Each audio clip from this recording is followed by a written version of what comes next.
When I think of Prince of Persia, what I think of is the young, acrobatic action hero who saves the world.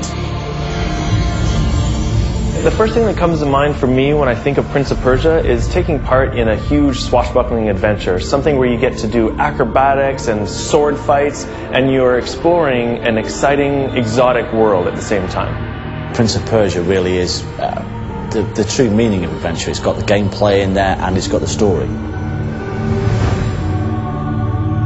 The main driver in terms of changing the art direction was our artistic director, Mikhail Labat. It was his intention from the very beginning to create an artistic direction, a visual style that was uniquely Prince of Persia. We call the new design illustrative art style, and this was inspired from the very beginning, in part coming from the fact that the new world of the Prince of Persia is one that is very fantastic in nature.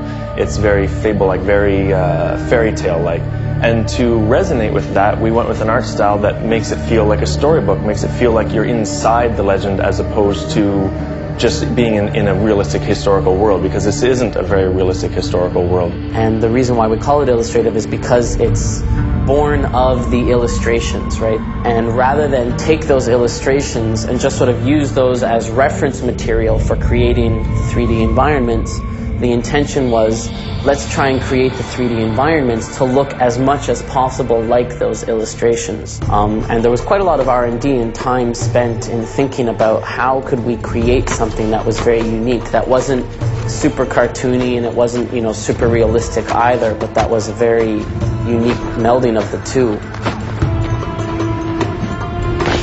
The number of polygons in the prints, and you know, is very, very high, because if the camera gets in really close, we want players to be able to see all those little details in the prince's cloth and the prince's hair and his eyes and, you know, that sort of thing. We're not a cartoon game, but we are a game that has almost this painterly feel to it. Like I said, that it's like a storybook almost.